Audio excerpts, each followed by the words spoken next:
Hello, gandang hapon. Ito. At tinatanggalan ko ng konting damo itong aking tanim na kamuting kahoy. Ayan po. At makakuha na ng konting pwedeng magulay. Ayan.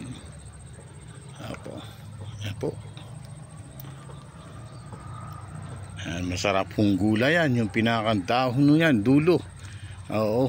Hinahalo po ko po yan sa ginataang gabi. Kanya, ito, bagong transfer ko po mga ampalaya. Yan ang aking mga ampalaya. Kinakain din ng langgam.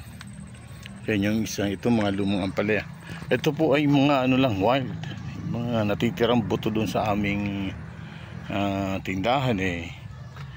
Hindi ko po tinatapon. Kaya napapakinabang. Kahit daon pwede na hong pakagulay. Yan. Yan. Ito, ibang klaseng luya.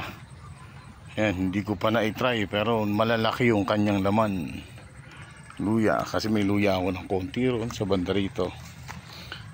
Ito po, maliliit na luya. Sa tingin nyo po ay maliit pero malalaki na po ang laman yan at isang taon na yan na tinanim ko. Diyan po ako kumukuha pag ako'y nagluluto ng kahit anong klaseng lulutuin. Hinahaluan ko po ng luya. Yan.